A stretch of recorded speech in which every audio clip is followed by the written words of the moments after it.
Hello दीदी बहनी भैया सर नमस्ते। और एक सोहर सुनावे चलते ही आप सबका अच्छा लगे तो हमें सपोर्ट करें। मचिया ही बैठी हैं सासू तो बहू हरिया रज कर बहू हरिया रज कर हो सासू कवन कोठरिया हमें देबू मैली पीपोती राख मैली पीपोती राखे सासू कवन कोठरिया हमें देबू मैली पीपोती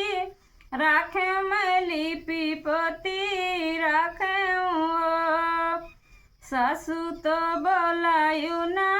पावे ना दे उठी बोले ना दे उठी बोलाई हो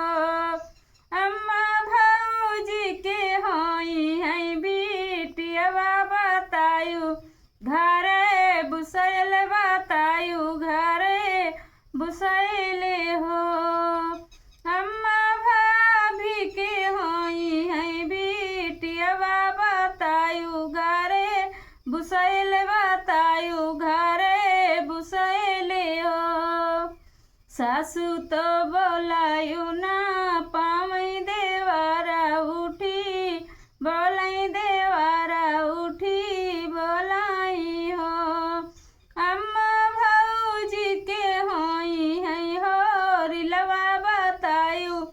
गाजी ओ बर बतायु गाजी ओ बरी हो 8 महीना नौ बीतई तो होरी लाजा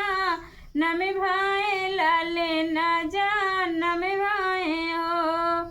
रामा बजै लगी आनंद बाधैया उठाने लगे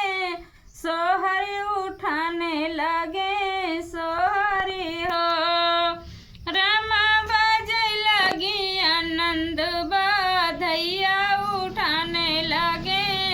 सोहर उठाने लगे सोहरी हो एक गोड़े नाचथे ना नदिया कांगनवा भौजी ले बई कांगनवा भौजी